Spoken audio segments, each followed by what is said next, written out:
പ്രതിരോധ രംഗത്ത് ആളില്ലാ വാഹനങ്ങളുടെ പ്രാധാന്യം ശക്തി പ്രാപിച്ചു വരികയാണ്. ആകാശത്തും കരയിലും കടലിലും ആളില്ലാ വാഹനങ്ങളെ പരമാവധി വിനിയോഗിക്കാനുള്ള ശ്രമങ്ങൾ ശാക്തിക രാജ്യങ്ങൾ നടത്തുന്നുണ്ട്. ഈ രംഗത്ത് ഇന്ത്യയും സ്വന്തമായൊരിടം സ്ഥാപിച്ചു കഴിഞ്ഞു.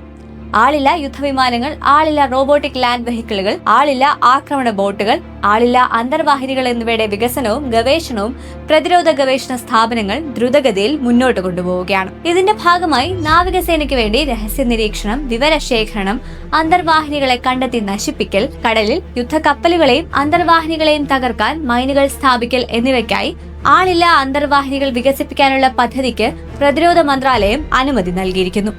2500 കോടി രൂപയാണ് ഇതിനായി അനുവദിച്ചിരിക്കുന്നത്. Extra large unmanned under water vehicle എന്ന പേരിൽ 100 ടൺ ഭാരമുള്ള ആളില്ലാ അന്തർവാഹിനിയാണ് വികസിപ്പിക്കുന്നത്. സൈനികർക്ക് ജീവഹാനി ഉണ്ടാക്കാതെയും എന്നാൽ പരമാവധി സമുദ്ര അതിർത്തിയിലും അതിനപ്പുറത്തും പ്രവർത്തിക്കുന്നതിന് ആളില്ലാ അന്തർവാഹിനികൾ വികസിപ്പിക്കാനുള്ള പദ്ധതികൾക്ക് പ്രതിരോധ മന്ത്രാലയം അനുമതി നൽകിയിരിക്കുന്നു. ഇന്ത്യൻ സമുദ്രാതിർത്തിയിലും ഇൻഡോ പസഫിക് മേഖലയിലും ഇന്ത്യയുടെ താൽപര്യങ്ങൾ വർദ്ധിച്ചു വരികയാണ്.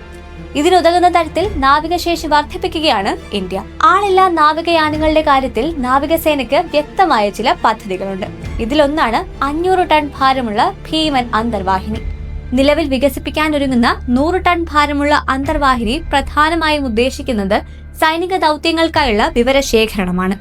ഇതിനൊപ്പം ആക്രമണങ്ങളെ പ്രതിരോധിക്കാനുള്ള തന്ത്രങ്ങൾക്ക് സഹായകമായി പ്രവർത്തിക്കുക എന്നതാണ് ഇവയുടെ ദൗത്യങ്ങൾ. പ്രാഥമിക രൂപകൽപ്പന പ്രകാരം കപ്പലുകളെയും അന്തർവാഹിനികളെയും തകർക്കാനായി ഭാരം കുറഞ്ഞ ടോർപിഡോകൾ, ഭാരം കൂടിയ ടോർപിഡോകൾ എന്നിവ വഹിക്കാനുള്ള ശേഷിയുണ്ടാകും. സൈനികരെയും വഹിക്കുന്ന അന്തർവാഹിനികൾക്കൊപ്പം ചേർന്ന് പ്രവർത്തിക്കുകയോ അല്ലെങ്കിൽ ഒറ്റയ്ക്ക് ശത്രുവിനെ വേട്ടയാടുകയോ ചെയ്യാൻ സാധിക്കുന്ന തരത്തിലുള്ള സാങ്കേതിക സംവിധാനങ്ങൾ ഇതിനായി വികസിപ്പിക്കും.